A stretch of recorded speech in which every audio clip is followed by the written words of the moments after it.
حج پہ گئے اپنی اہلیہ کے ساتھ، سب جانتے ہیں اس لیے میں نام نہیں لوں گا، تو سارے اکابرین تھے تو وہ بھی اہلیہ کے ساتھ حج پہ تھے، تو انہوں نے اپنی اہلیہ سے وہاں مسجد نبوی کے باہر ایک جگہ پہ بٹھا دیا کہ تم یہاں بیٹھو، میں ذرا باقی حضرات سے کہہ کے پھر آتا ہوں، کیونکہ مستورات کے ساتھ تھے تو اور جگہ تھے باقی حضرات، اور میں ان کو اطلاع دے کے آتا ہوں، تم اتنی دیر یہاں بیٹھو، میں یہاں سے جانا نہیں کی۔ جب وہ واپس آئے تو دیکھا ان کی اہلیہ جہاں بٹھا کر گئے تھے، اہلیہ کے سامنے ریالوں کے ڈھیر پڑے ہوئے تھے، تو انہوں نے کہا یہ کیا؟ انہوں نے کہا جہاں بٹھا کر گئے تھے یہی ہونا تھا نا۔ ہر جانے والا سمجھ رہا تھا کوئی فقیر نہیں بیٹھی ہے تو کوئی 5 ریال، کوئی 1 ریال، کوئی 10 ریال، وہ بیچاری پردے میں برقعے میں کیا کہے، نہ عربی آتی تھی، کچھ کہہ بھی نہیں سکتے تھے، ریالوں کے ڈھیر آگے جانا وہ تھا۔ تو ایسی حیت بنانا یہ بھی منع ہے۔ ان سے غلطی کیا ہوئی کہ بیوی کو ایسی جگہ بٹھا کر کیوں گیا کہ آنے جانے والا سمجھے کہ کوئی فقیر نہیں بیٹھی ہوئی ہے۔ حسنت علانیتہ، ظاہری اعمال خوبصورت ہوں، واستقامت طریقتہ، اور راستہ سیدھا ہو، سیدھا راستہ اختیار کر۔ طوبی لمن تواضع للہ من غیر منقصۃ، خوشخبری ہے اس شخص کے لیے جس نے اللہ کے لیے اپنے آپ کو جھکا لیا، تواضع، اپنے آپ کو کچھ نہ سمجھنا، من غیر منقصۃ، کسی کے خوف سے نہیں، کسی کے ڈر سے نہیں، کسی سے کچھ حصول کرنے کے لیے نہیں، کسی سے کچھ عہدہ منصب لینے کے لیے نہیں، کوئی مال متاع، کوئی دینی دنیاوی مرتبہ چاہنے کے لیے نہیں، من غیر منقصۃ، صرف اور صرف اللہ کے لیے اپنے آپ کو جھکا دیا، اللہ کے لیے۔ بقول حضرت بڑے حضرت رائے پوری مولانا عبد الرحیم رائے پوری حاجی صاحب کے شیخ حاجی صاحب فرماتے تھے کہ وہ فرمایا کرتے تھے اللہ دین کا کام اس سے لیتے ہیں جس کے اندر کا جذبہ یہ ہو کہ میں کچھ نہیں، میرے سے کچھ نہیں، میں کچھ نہیں، میرے سے کچھ نہیں، جو ہر وقت کام کرتا جائے اور اپنی نفی کرتا جائے، تو نے نہیں کیا، تو نے نہیں کیا، اللہ نے لیا، اللہ نے کرایا، اللہ اس سے دین کا کام لیتے ہیں، اس کو اوپر سے اوپر کرتے ہیں۔ من تواضع للہ رفع اللہ، جو اللہ کے لیے اپنے آپ کو نیچے کرتا جاتا ہے، اللہ اس کو اوپر سے اوپر کرتے چلے جاتے۔ وَأَنفَقَ مِمَّا جَمَعَهُ مِنْ غَيْرِ مَعْصِيَةٍ، اور بغیر حرام کے، بغیر گناہ کے، سود اور رشوت اور چوری اور دھوکہ اور غصب کے بغیر جو مال اس نے جمع کیا، کمایا ہے، اس میں سے خرچ کرتا ہو، اس کے لیے ہے خوشخبری، اس کے لیے خوشخبری۔ خالط اہل الفقہ والحکمہ، علماء کی صحبت میں اٹھتا بیٹھتا ہو، اہل علم کی صحبت میں، اہل حکمت کی صحبت میں اٹھتا بیٹھتا ہو، ورحم اہل الذل والمسکنہ، اور معاشرے کے غریب گرے پڑے کمزور لوگوں پہ رحم کھاتا ہو،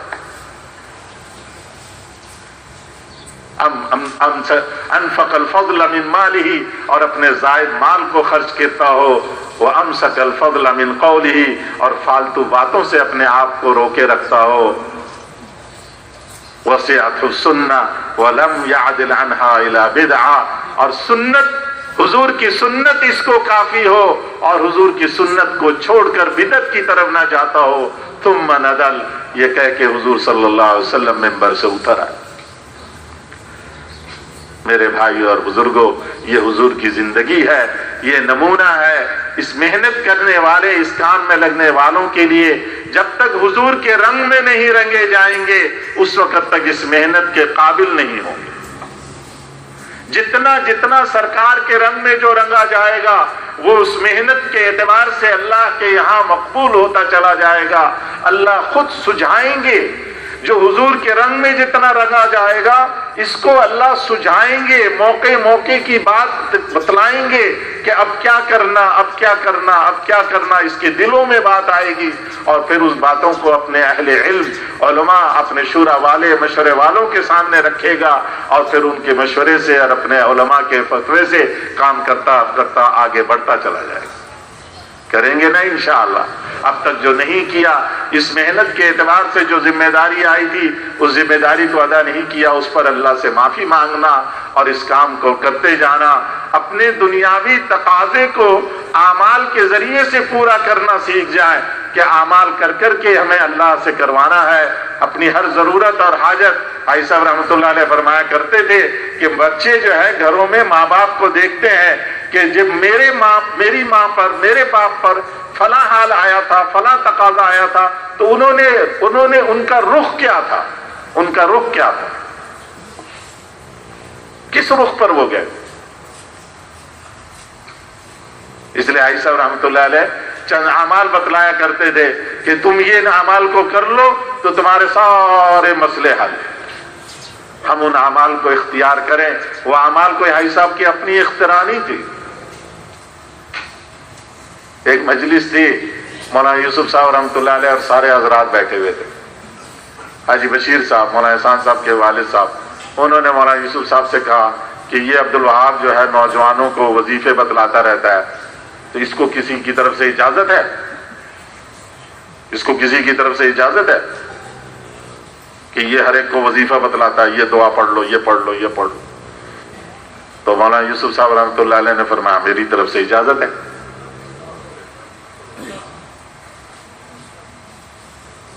حاجی بشیر صاحب خاموش ہو گئے. جب سارے چلے گئے، کمرے میں صرف دو ہی رہ گئے، مولانا یوسف صاحب اور حاجی بھائی عبدالوہاب صاحب. تو جب سب چلے گئے تو مولانا یوسف صاحب نے بھائی عبدالوہاب صاحب سے کہا وہ کیا وظیفہ بتلاتا، مجھے بھی تو بتا دے.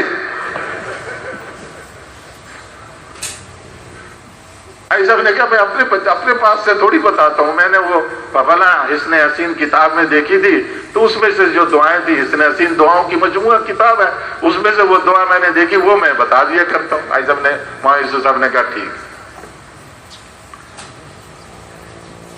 تو وہ جو بھائی صاحب کی 2-3 چیزیں ہیں تو بہت ساری، لیکن وہ 2-3 چیزیں جو بھائی صاحب اپنے پاس سے نہیں بتلاتے، وہ بھی کہیں قرآن حدیث سے ہی ان کو ملا ہوا ہے. اور مولانا یوسف صاحب نے تو ان کو اجازت دے دی بتلانے کی. انہوں نے مجھے کہا کہ بھئی بتا دیا کرو، تو وہ میں تشکیل کے بعد بتاؤں گا. ٹھیک ہے نا؟ اب یہ نیت کریں، عزم کریں کہ وہ تشکیل جو ہے وہ تو مولانا احسان صاحب کتنی دفعہ آئے، میں وہی تشکیل کروں گا. مولانا کی تو ایک ہی ہے. اس حالت میں بھی آتے ہیں، اس بے چینی کے ساتھ آتے ہیں، کس کرب اور دکھ کے ساتھ آتے ہیں. آج بھی انشاءاللہ آئیں گے. اور ایک ہی درخواست کرتے ہیں کہ لاہور کی یہ ہر مسجد سے ایک جماعت چلے کی دے دو.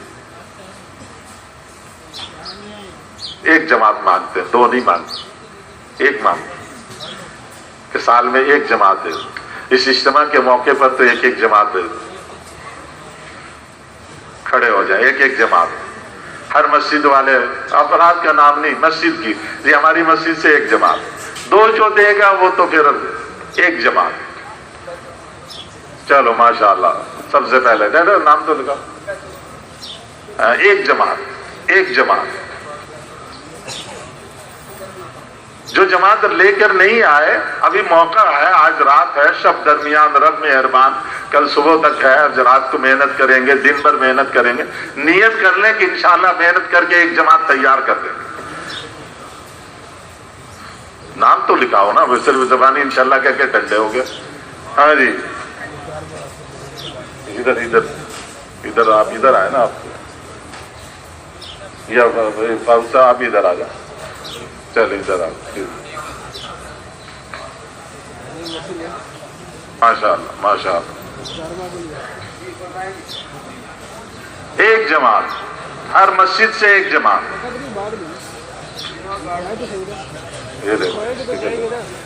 ہر مسجد سے ایک جماعت.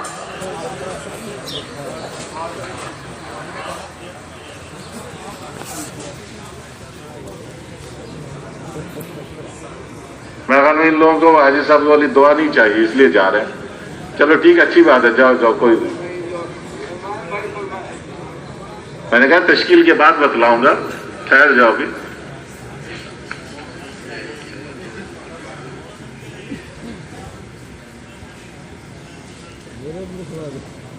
قبر کا صاحب ہوتا ہے نا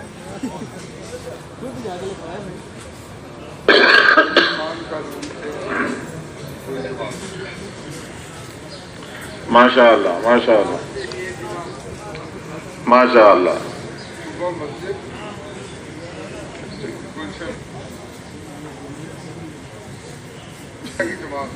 ضرورت کے وقت میں نگاہ اللہ سے ہٹنے نہ پائے.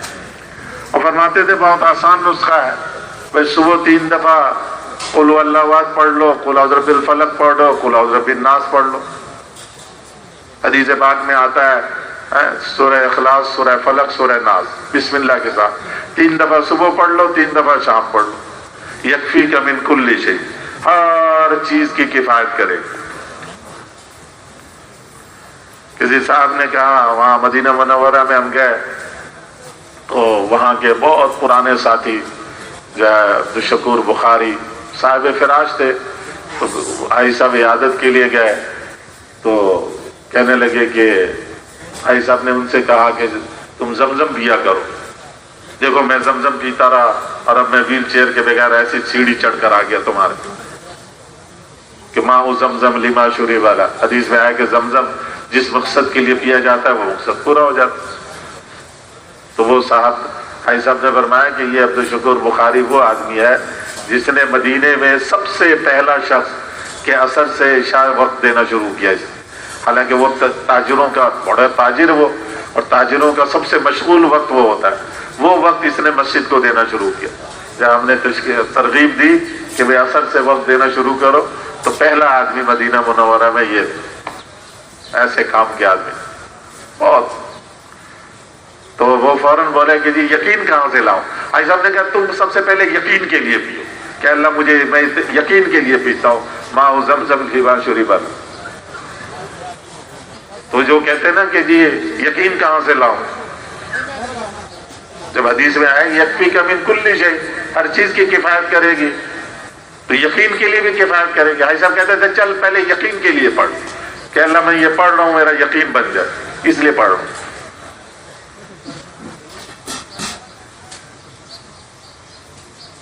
اور جتنے گھروں کے مسئلے مسائل ہیں ان سارے گھروں میں، جتنے ہمارے گھروں میں تبلیغی غیر تبلیغی، اہل علم غیر اہل علم، دنیا دار دیندار، گھروں کے جھگڑے کی بنیادی وجہ کیا ہے کہ ہم گھروں میں اس مسنون طریقے سے نہیں داخل ہوتے.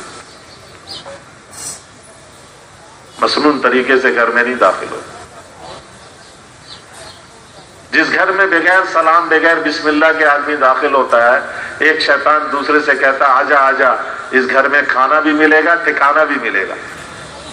تو ہر آدمی دو شیطان کو اپنے ساتھ لے کے اندر داخل ہوتا. پھر کہتے ہیں جی بچے لڑتے بہت ہیں. لڑتے تو وہ لڑیں گے ہی، جب اپنے ساتھ دو شیطان اندر لے کر آئے تو لڑیں گے نہیں تو اور کیا کریں. اس لیے گھروں میں عورتوں کو نگرانی. عائشہ رحمۃ اللہ علیہ فرمایا حدیث پاک میں ہے کہ جو سلام کر کے گھر میں داخل ہوتا ہے تو اللہ تعالیٰ اس کے لیے وافر رزق کا فیصلہ کر دیتا. اور ایک حدیث میں ہے کہ حضور نے فرمایا کہ گھر میں کوئی نہ ہو تو بھی سلام کرو، اونچی آواز سے سلام کرو. اگر گھر میں کوئی نہیں ہے تو فرشتہ تمہارا سلام مجھے پہنچاتا ہے. اور اگر کوئی مقروض ہے جتنا بھی قرضہ ہے گھر میں داخل ہوتے ہوئے سلام کرے، درود شریف پڑھ لے کوئی سا بھی چھوٹا سا، صلی اللہ علیہ وسلم یہ بھی درود ہے، اور بسم اللہ پڑھے اور سورہ اخلاص پڑھے. حدیث کی کتابوں میں موجود ہے. وہ کہتے ہیں ضعیف حدیث ہے بعض، لیکن علماء کہتے ہیں کہ اس موقع پہ اس کے عمل کرنے میں کوئی معنی نہیں. اگر ضعیف ہے تو بھی اس سے کوئی مسئلہ ثابت نہیں کر رہے، اور جب لوگوں کو فائدہ ہو رہا تو پھر یہ کیا کہنا کہ ضعیف ہے اس لیے چھوڑ دو.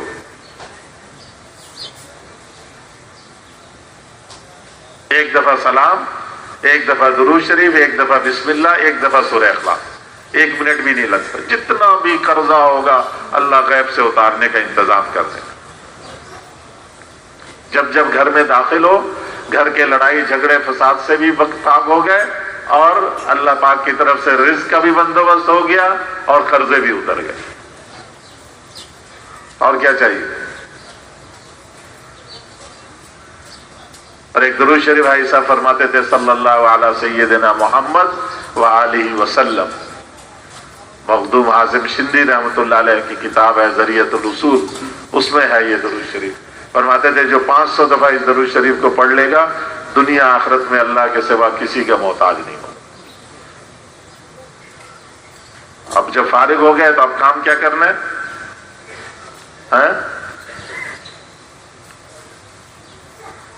جب فارغ ہو گئے تو اب کام کیا ہے؟ ابھی تو سارا کام بتلایا، وہ کام ہی بھول گئے. بھائی صبح سے شام تک اللہ کی طرف لوگوں کو بلائیں گے، بس باقی کام کا انتظام تو اللہ نے کر دیا. 10 20 25 منٹ کے لیے، گھنٹے کے لیے کوئی دنیاوی کاروبار بھی کر لیں گے تاکہ کسی کو موقع نہ ملے کہنے کا، جو عائشہ فرماتے تھے. باقی جب جو ضرورت ہوئی اس کے لیے عمل کر لیا. مولانا انعام صاحب رحمۃ اللہ علیہ سے پوچھا حاجی صاحب نے کہ ذکر سے مقصود کیا ہے؟ مولانا انعام صاحب نے فرمایا صبح سے لے کر شام تک اور شام سے لے کر صبح تک موقع موقع کی جتنی مسنون دعائیں ہیں یہ سب ذکر کا حصہ ہے. ہم نے ذکر سمجھا کہ صرف 3 تسبیح پڑھ لو صبح، 3 تسبیح شام.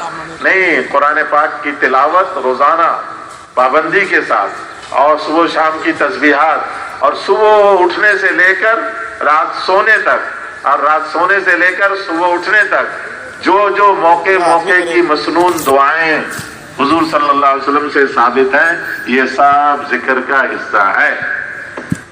اور یہ ساری مسنون دعائیں حصن حسین ہے، محفوظ. یہ جو موجودہ حالات ہیں، بیماریاں ہیں، وبائیں ہیں اور شکلیں ہیں، جو فسادات ہیں، ان سب سے بچاؤ کا بہترین حفاظت قلعہ حضور صلی اللہ علیہ وسلم کی بتلائی مسنون دعائیں.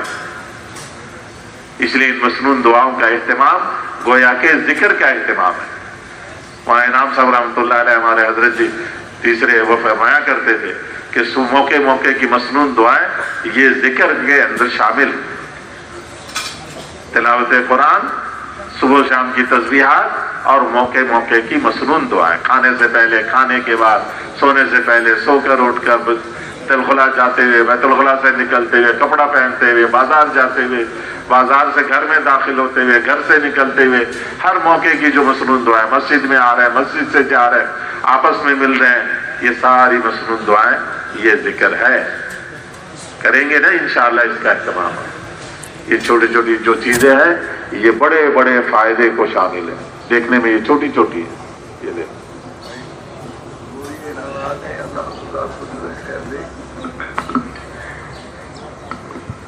ماشاء اللہ. جیسے جم کر بیٹھ کر بات سنی، اللہ آپ حضرات کو جزائے خیر عطا فرما دے. یہ ضروری اعلانات ہیں. دینی مدارس کے طلباء، علماء کرام کا حلقہ مسجد کے محراب کی طرف مغرب میں مدرسے کے حال میں تشکیل کی جگہ پر ہوگا. جتنے بھی دینی مدارس کے طلباء ہیں اور حضرات علماء کرام ہیں، ان کا تعلیم کا حلقہ دینی مدارس کے طلباء علماء مسجد کے محراب کی طرف مغرب میں مدرسہ کے حال میں تشکیل کی جگہ پر ہوگا. بھائی دوسرا اعلان غور سے سنیں. کالجوں یونیورسٹیوں کے اساتذہ کرام، پروفیسر صاحبان اور طلباء کا حلقہ مشرق میں یہ شعبہ جات کی جگہ ہے، وہاں پر خیمہ لگا ہوا ہے، اس کے قریب میں ہوگا. سماعت سے معذور احباب کا حلقہ ٹھہرے ہوئے ہیں، اسی جگہ کے اوپر مشرقی دروازہ کے قریب باہر گھاس کی جگہ پر ہوگا. بھائی تعلیم کروانے کے لیے جن احباب کو اطلاع کی گئی ہے، یہ سب احباب 3:30 بجے 9:30 بجے جنوب میں مشرق کے کمرے میں انشاءاللہ تعلیم کا مذاکرہ ہوگا. سب حضرات اہتمام سے تشریف لائیں.